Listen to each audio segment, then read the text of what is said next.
We also keep an eye on how long it takes our seminars to sell out, and this one sold out. Pretty much there, somewhere between a new Rolling Stones tour and a reformation of the Clash with Joe Strummer back in ghostly formation. It was very, very quick, a lot of demand, very keen. We could probably have, if we had a bigger room, we could probably sort of like add in lots of other people. And I'm kind of keen that we kind of start more or less on time, and we'll probably have a few people sort of come through. And just before we start, I just wanted to kind of say a few things. Obviously, we're the Education Employers Task Force, and we're very happy and privileged to host this session, and we host these free sessions on a regular basis, and we're pleased that people are able to come along and hear more about from some of the best people in the field talking about issues of real relevance to us all. I should say that your Black Friday bargain is a copy of the OECD Synthesis Report. Chapter 5 is the one about careers. So we have got a few more outside. Our friends over the OECD very kindly sent us a couple of boxes full, and you seem to be the audience would like to have one, and also so please do help yourself. How this works for those of you who haven't been to one of these sessions before is that I give a rather stilted introduction to our speakers, which Bassett here films. Then I hand over to our speakers who talk for about 25 minutes, half an hour about the subject of their presentation. We then turn off the camera. And then allow for questions, discussions, observations for half an hour or so. And we can turn it off because it's made for terrible video footage, but also our speakers can be very frank, as frank as they like. So that's how we do it. So what I'd ask is that during the duration of their presentation, if you have a burning question, please just sit on it for until we get to the end, because we do have people come online and watch the video. The video won't be available for a week or so because we need to be aware of kind of delays in the publication of the formal report. But it will be up there on our website, which has got huge numbers of resources all around the subject of employer engagement education, vocational education and training, skills mismatch, careers and so on. So, with that said, do you have a, yes? Just mobile phones off. Oh, okay, alright, okay, no, if you have a mobile phone, turn it off. Turn it off. Or to silence. Okay, brilliant. Right. So, this is the bit where I do the stilted introduction. Bassett, do you want to start? Thank you all so much for coming along today to this this seminar, free seminar in the Education Employers Task Force series. We're delighted today to have two of the most influential thinkers in the country to talk about a subject area which is of huge interest to people across the country and around the world. Our subject is careers policy and the future of careers policy. Our speakers are Dr. Deirdre Hughes and Professor Jenny Bimrose. They've come down from the University of Warwick, and I'd like to thank them. Thank you very much. What an introduction. No pressure there then. And another aspect of your Black Friday offer is that you've got two for the price of one here. So Deirdre and I are going to be doing a kind of double act. We have kind of rehearsed handover, so I'm hoping a bit like a Christmas pantomime it goes very smoothly. So I'm going to be kind of starting off and handing over to Deirdre as we move through. So the aim for the next half hour is to have a look at key findings on employer engagement in schools and colleges, with a particular focus on the role of the National Careers Service. And this research the fieldwork was carried out at the beginning of this year, was funded by NIS. So the kind of objectives are to summarise relevant policy context, to look at some of the key findings, which is all we're going to have time for. That's the kind of size of the report, which is double-sided. So you can see that there are a wealth of data in here for you to explore when it's up online, which will be soon, I'm reassured. And hopefully we'll have some time to reflect on future aspirations. So at this point I'm handing it over to Deirdre to talk to us about the kind of policy backdrop. Well, thank you very much. Yes, hello everyone. Is it good morning or good afternoon? Thank you so much for choosing to come along today. Really, just in terms of the theme that you're all here to explore, it's that real interconnectivity between education, employers and the National Careers Service, and that was very much the focus of the research which the Department for Business, Innovation and Skills commissioned Warwick University to lead on.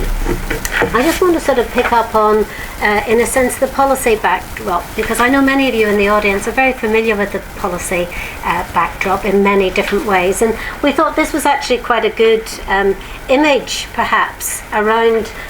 Some of you may look at this picture and see a patchwork quilt of great beauty and coordination, and others may look at it and actually think it's maybe a bit of a mess and not for you. And I think really this research was very much around looking at the policy backdrop, and I'll just... Shall I do that? Yeah, please, thank you. I'll just say a few words briefly on that. Many of you will, of course, be very much aware that we are at a place now, I think, in terms of across the UK, and particularly in England, in really looking at a skills agenda which is very much around getting more employers to step up and take ownership of the skills agenda, and also looking to see where that connectivity between education and employers can actually be strengthened for the benefit of young people, parents, and also those professionals who are actually delivering the services. And really just to say, by way of backdrop, of course we've got different departments, and we could add Department for Work and Pensions as well in here. And we've actually got a whole series of studies and research projects that have actually focused, some particularly on education employer links, others more so looking specifically at the role of the National Careers Service. And I guess really I just want to give you some highlights around the kind of skills agenda, because if you're in the audience thinking, well, it's all a little bit of a mess, it's very fragmented, we don't really know what that ideal suit would look like around how the system fits together, it is probably fair to say that this particular piece of research was commissioned to actually try and get under the skin of what is it that employers, educationalists and the National Career Service, what is it that they recognise as good and interesting practice. And of course, we were very much looking at the policy context in England. And, you know, many of you will be familiar with statutory guidance, you know, the fact that we've had these, I'm just holding this up, significant changes that have taken place on the careers landscape, really since the Education Act in 2011. And indeed, if we look from 2011, in terms of how that landscape was changing, in terms of the Act requiring schools to actually step up and do more in this context of business links and careers provision.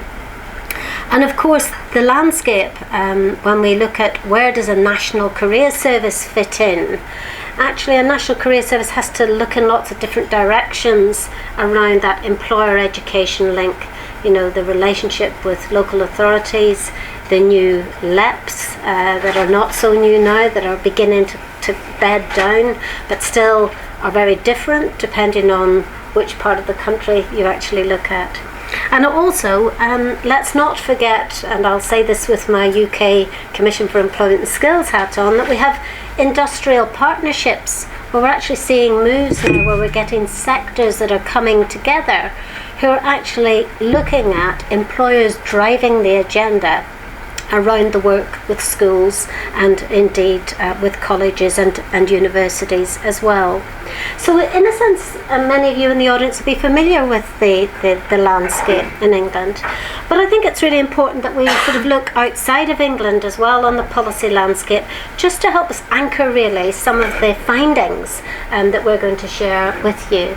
So if we look at the next slide, we can see that, of course, if we look outside of England and we look to Europe, the Europe 2020 strategy, is very much focused on a key objective is the youth guarantee, and that is to support young people's transitions. Now, the Youth Guarantee implementation plan for the UK is in preparation. There has been some work through DWP on the Youth Guarantee. But Jenny and I wanted to really show you this slide because we want to ensure that no one in this audience underestimates the significance of youth transitions and how the spotlight is on youth transitions around how can we make it smoother, how can we make it better, how can we strengthen that education employer and indeed careers provider links to make it better for these young people. And interesting, if you compare the investment in the UK to, say, Italy or Spain, who of course had more serious challenges than we have at the present time in terms of unemployment. So it's just in that context that we wanted to just say that in working on this research, we were very mindful that the policy landscape is shifting.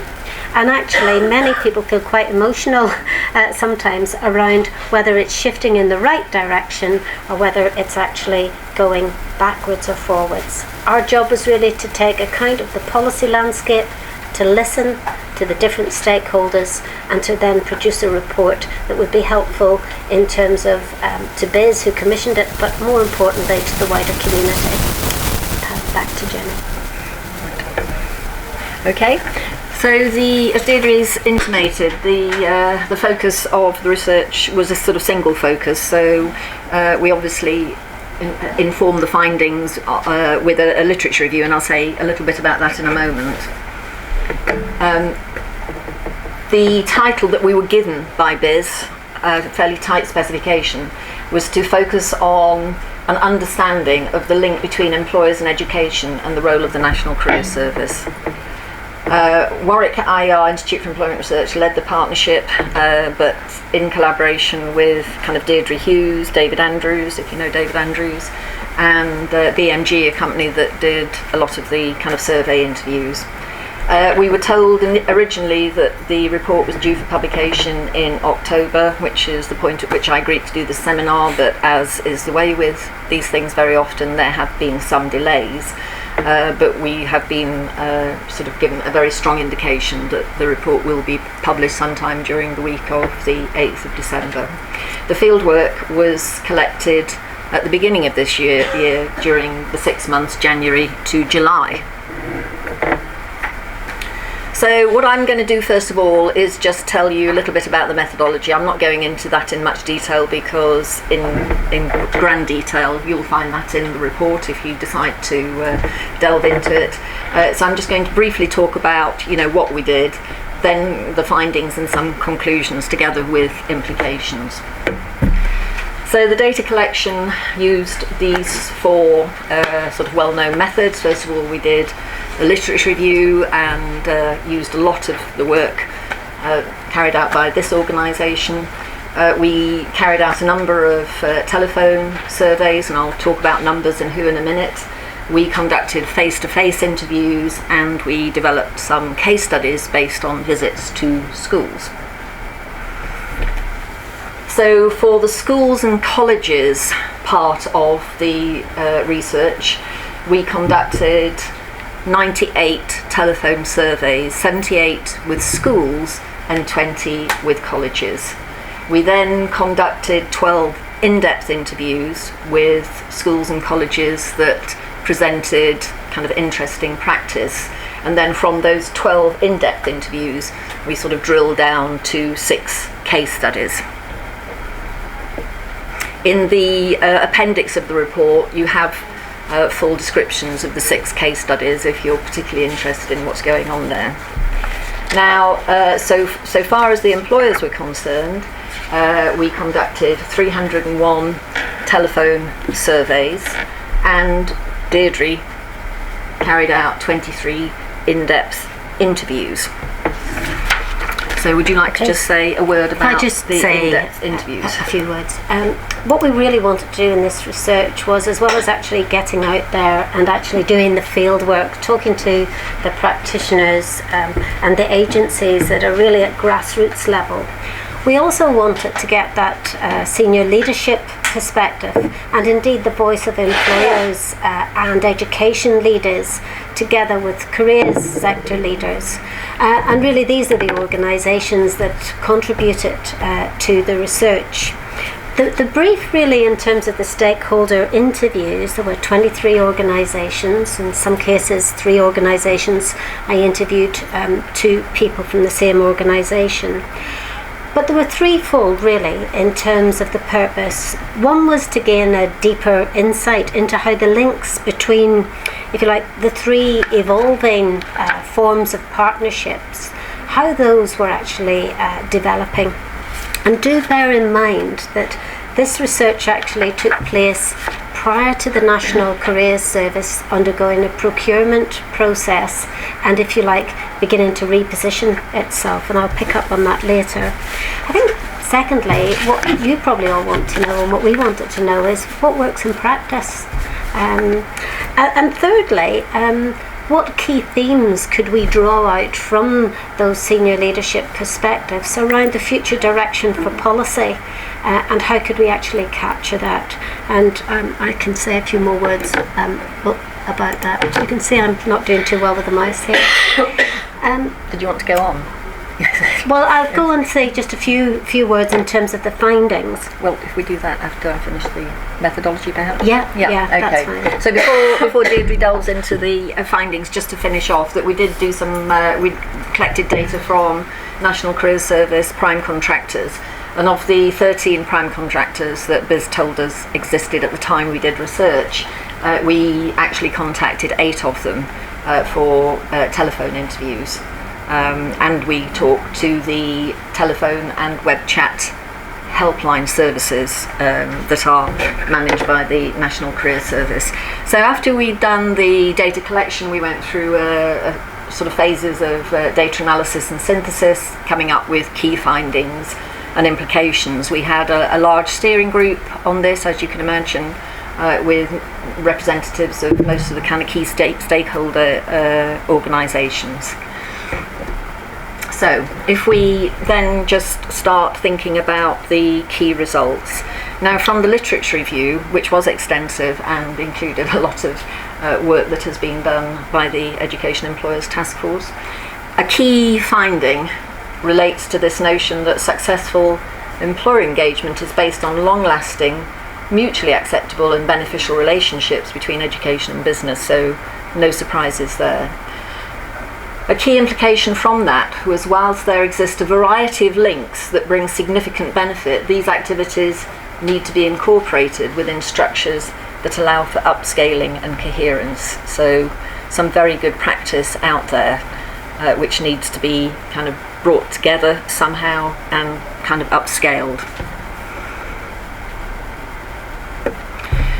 So far as the findings from the employer fieldwork is concerned, if I just give you some background, if you remember that we conducted 301 survey interviews, nearly half of the employers that we spoke to, that is 47% of the sample, had engaged or were engaged with some kind of education link. On average, the employers who were engaged with education linked with 3 schools. So there was a kind of range, but the average was 3 schools. The employers who were engaged in education links were likely already to be involved in apprenticeships and or training of young people. Predominantly the links comprised work experience and employer visits. The reasons given by the employers for engaging in education links were almost exclusively altruistic. 50% of employers who were engaged with education said that the engagement offered no benefit to their businesses. And most of the employers with whom we spoke had engaged with education in some way during the previous half year. Of the remaining 53% of employers that we spoke to, those who were not engaged in education, they were basically not interested, not now, not ever. And the barriers that they identified as being responsible for that sort of set of attitudes were the restrictions around, sort of legislative restrictions around who can do what and, who can do it, when they can do it, and the kind of safeguards that had to be in place. And the fact that they didn't actually see it as an immediate benefit to their kind of core business. So the barriers that were identified by the employers who don't participate in education links were kind of quite clear and unequivocal.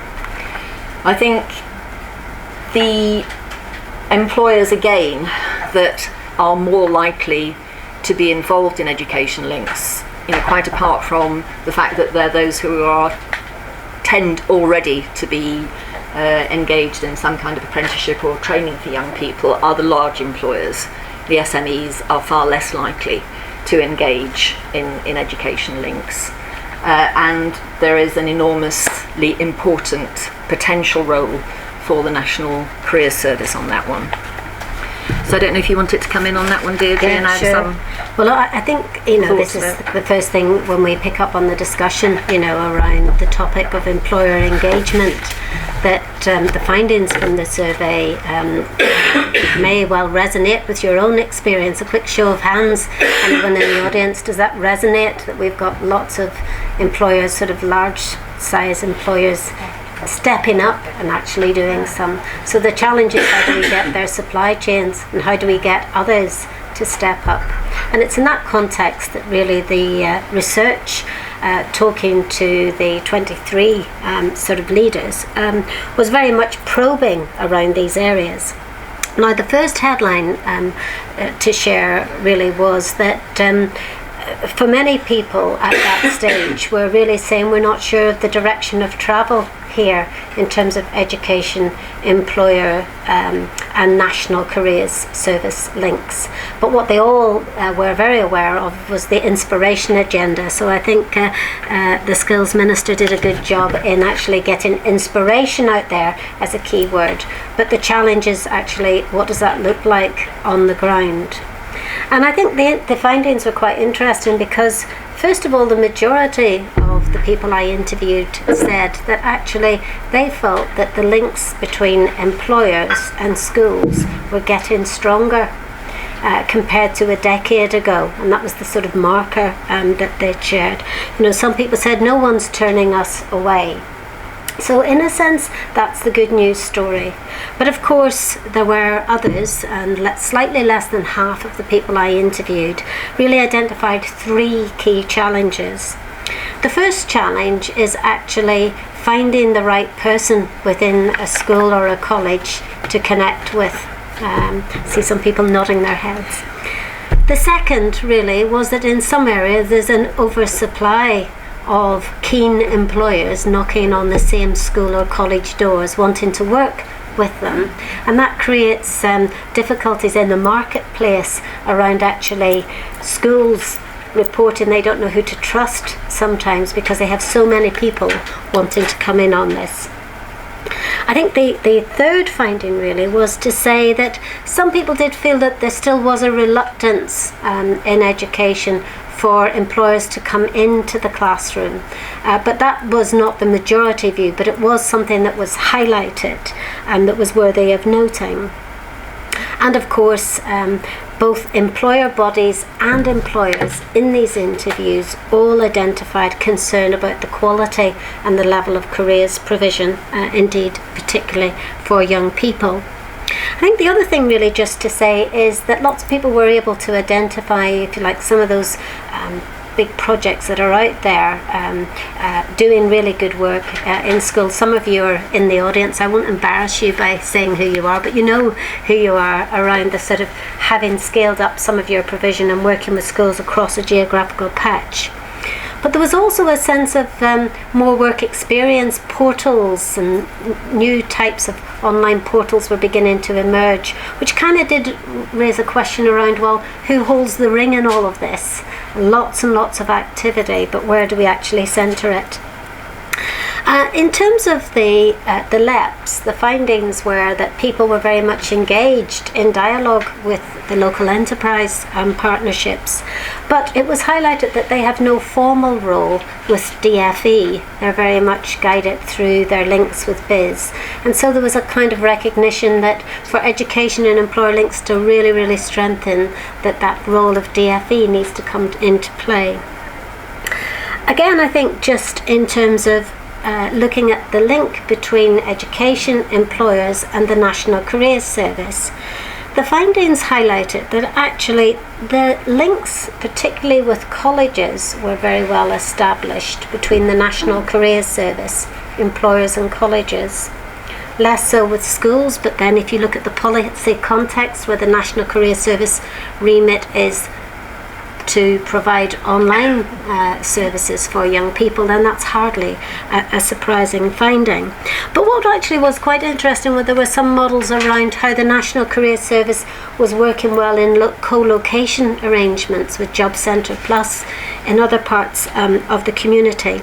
But the overriding finding was that it was working well for adults, but not so well for young people. And I think it's probably fair to say that for many of the people I interviewed, particularly employers, that there was a sense of the working links that were taking place with the National Careers Service was that there were pockets of good practice in localities, but a real sense of what's the mission and the vision for the National Careers Service. Maybe just a few other headlines. Some of these people, indeed many of them, said the National Careers Service is a well-kept secret, not actually impacting in any significant way with employers. And in a few cases they said there was no link. And actually I think that's in looking ahead, thinking about what is the role of the National Careers Service in linking with employers, and what unique contribution does it make alongside these other players that are out there. I think it's probably fair to say that there was a lack of clarity in many of the minds of employers and education leaders, but what is the National Careers Service doing in the context of facilitating, brokering and supporting employer links? Now remember, what I did say was that this research took place before actually the National Career Service, through the re-procurement process, has a role to broker links between schools and employers, and actually we won't know how that actually is making an impact because it's too early. They've only just started, in some cases just getting off the starting blocks. Now I could say more about the findings, but I am mindful of time, and maybe we should just box and cox. You'll get bored listening to me. If Jenny wants to come back and say a little bit about the schools, and then I'll maybe come back and pick up on some of the other points around that iterative arrangement between employers' education and the National Careers Service. Okay, so findings from the schools and colleges. If you remember, there were 98 organisations that we collected data from, 78 schools and 20 colleges. A third of these organisations had dedicated careers staff, only a third. There is a complete breakdown of the types of schools that we were working with. So there were 50% of them were academies, both sponsored and converted, and 50% were schools with sixth forms. One fascinating finding from my point of view was that there were various patterns of engagement that emerged according to the type of school. For example, all academies and colleges offered work experience, compared with 2/3 of sponsored academies. Nearly all the educational institutions we collected data from had some type of link. In fact, only 4, that is 2 academies with sixth form, 1 college and one maintained school, didn't have anything to do with employers. And reportedly did not plan to have anything to do with employers in the foreseeable future. So different patterns. A third of the schools provided activities for all their students, all focused very much on year 10 and 11 and post 16, and the kind of particular target, if you like, of the activity was fourfold. First of all, subject choice. Secondly, careers advice. Thirdly, preparation for further and higher education. And fourthly, to deliver on the statutory requirements in the national curriculum. Most frequently reported type of employer engagement in order of kind of preference. First, visits to their premises. Secondly, work employment placements. Thirdly, externally organised career fairs. Fascinating for me from the Institute for Employment Research is that the occupational areas, the sectors with which schools and colleges engage is quite restricted, in the sense that it is predominantly education, professional, scientific and technical, arts, entertainment and recreation and retail. So just 4 occupational sectors are the ones that schools in education habitually engage with. Implications, as far as the schools were concerned, they wanted to engage with employers because they regarded that engagement as informative, inspirational and advisory. But implications was the year group, the focus on a very narrow band of year groups, and that needs to be broadened to include 11 to 14-year-olds. The National Career Service, as Deirdre has already intimated, has an important role to play in terms of providing a database of potential services that employers offer and brokerage. And of course, strong leadership is absolutely kind of critical to any successful engagement. I don't know if you want to say anything before I go on to National Career Service. Yes, well, maybe really just to say that hopefully you're now beginning to think about, some of the implications of this. I think one of the major points that for me came out of the interviews with the leaders was this lack of clarity around what was the National Career Service actually doing that would actually add value to their work. Now, you could say, well, actually that's maybe not surprising. It's not surprising because in a sense at the time the National Career Service had no key performance indicators around its work with employers, and we know that what often drives behaviours in organisations is that it does link to some of the KPIs and the targets that were set. So we're very hopeful in the sense that this research also is actually helping to reflect back into a service that is only 2 years old. Some would say it's still a toddler or a baby in its development. But actually it does present some challenges for that service as well.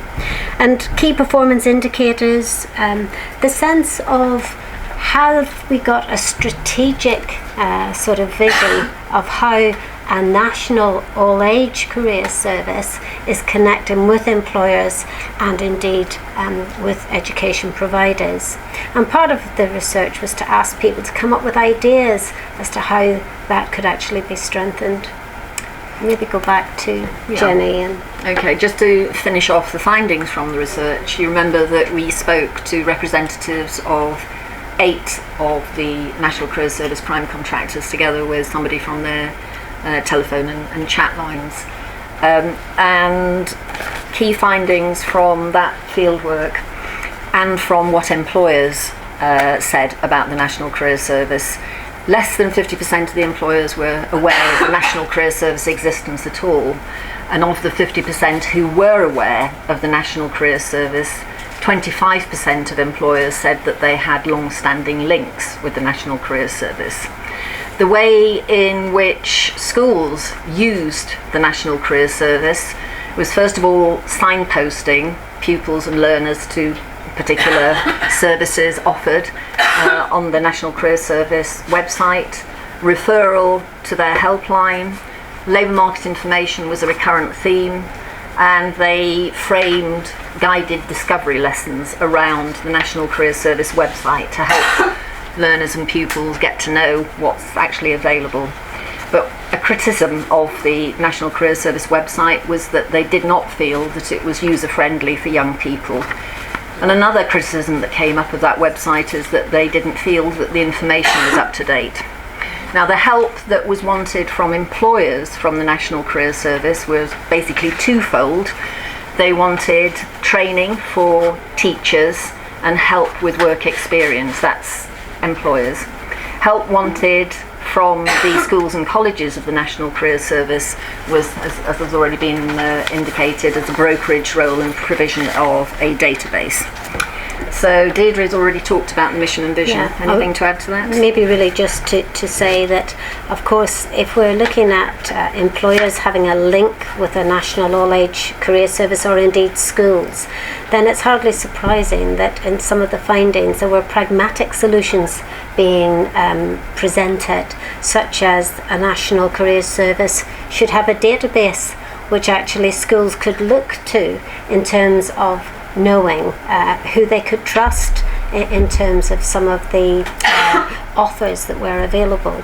And that's similarly applied for around many of the school leaders were really saying what we would like of a national career service would be to have that sort of insight to professional development to help us sift and sort really what good looks like. And I think what was very interesting was the timing of this research was really at a time when that National Career Service was moving into its next iteration.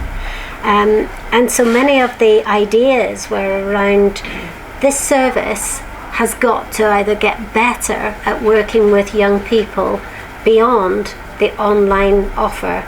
And for example, one of the contributors from the research said with the telephone helpline that they have very limited contact with employers.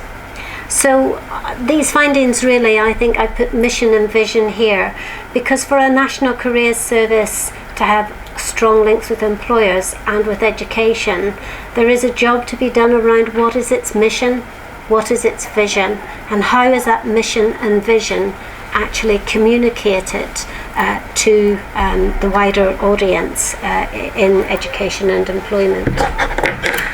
Okay, well, the very final finding, but it was a very strong finding from the schools, was that high quality, reliable labour market information is in demand from educational institutions. One of the implications is that the LMI for All portal, and I've put some information about that on everybody's seat, is now available for schools, but there is an issue, I think, around getting that embedded in policy, and we're now talking to the Department of Education about that. Basically, what we've done over a period of 3 years is tested the feasibility and then done it, of pulling all the main government funded data sources on labour market information that's relevant for transitions into and through the labour market into a single portal. But it is not a portal, it's not a website. It needs developer intermediation. So what you have now is all the really big data sources together in one place, so no need to worry about high quality, reliable labour market information.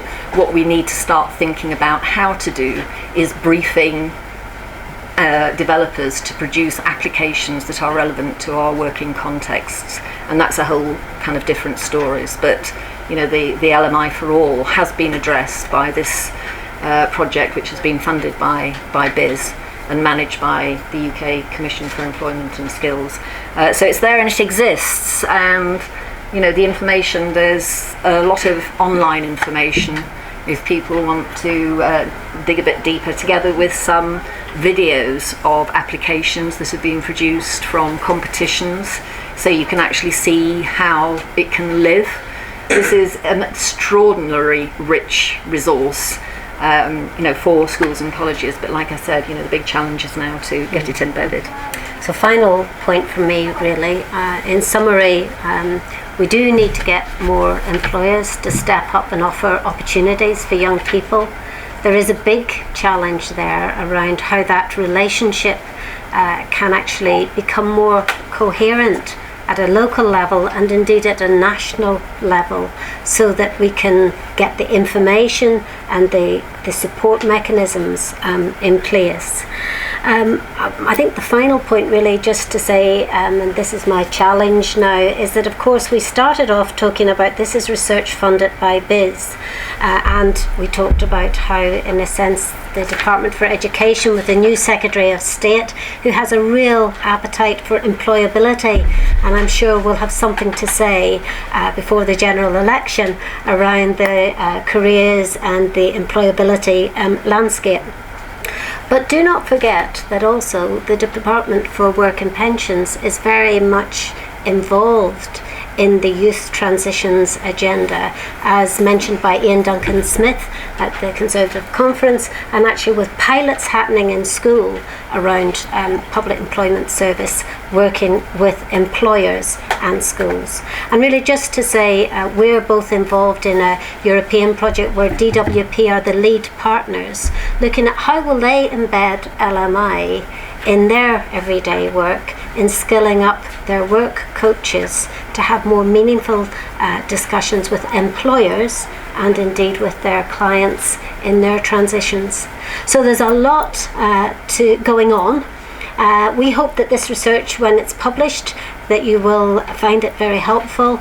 It's certainly a lot in there.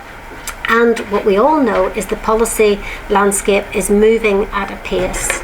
And this research highlights for us that need to have employer education and careers dialogue closely knitted together to work for the benefit of young people and adults. Thank you.